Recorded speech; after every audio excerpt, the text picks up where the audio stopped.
Hi everybody, thanks so much for jumping on to Dawn's Spring Fling Book Party. I'm so excited to have each of you here. I've got some fun things put together, but before we officially start the party, then I wanted to share with you some of Dawn's current favorites. So first up, we have the Big Book of Big Animals. This is part of our Big Book series. If you haven't seen these, they are so much fun. Obviously, they're very large. Make a great Easter basket or gift because of that reason. But they run $14.99 on the website. So you can see the inside is just as big as the outside. This one is all about animals, obviously, and it follows several different species of animals all across the world. The really fun thing about these books is that they also open up.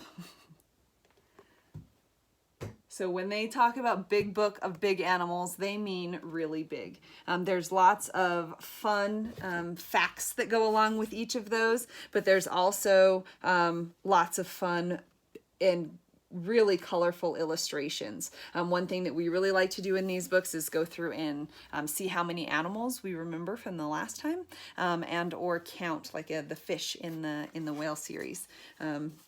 So the fun thing about these series as well is that they cover tons and tons of topics. So there are trucks and nursery rhymes and obviously animals.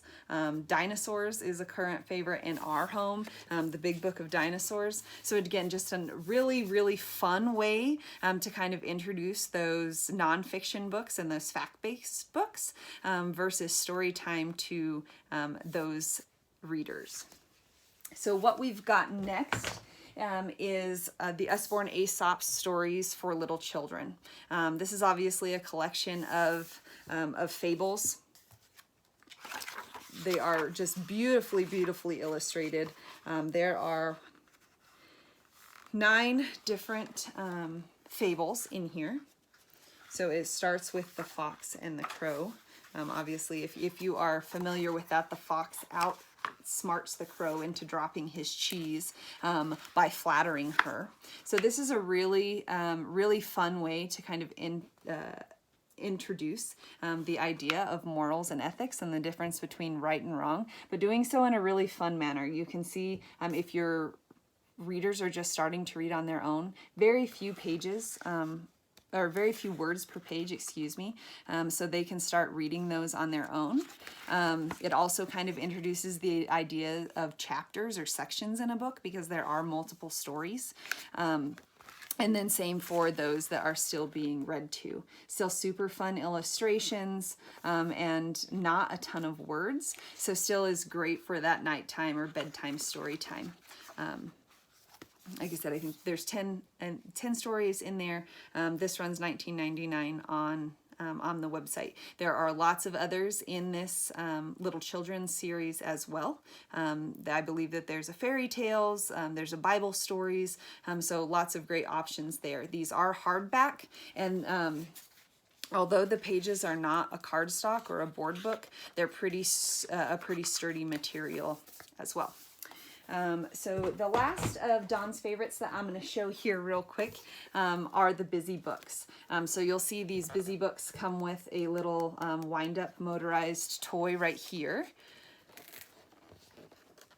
It kind of introduces what the book is about. The busy bug has been to see her friends, but it's time for her to go home now. Follow her as she travels around the garden. And so she goes to different parts of the garden, and the way this works is that you set it like this, and you put your little animal or your figure on here, and it actually follows along with the story. You can see the words are along the track there as it goes around. So I'm going to go ahead and hop off and show you guys a pre-made video of what one of those looks like working. And then after that, before we get officially started, I have got some awesome Easter basket filling ideas for you. If you're like me, this quarantine's got me a little bit behind on getting those Easter baskets ready and doing my part to help out the Easter Bunny. So I hope to see you guys in just a few.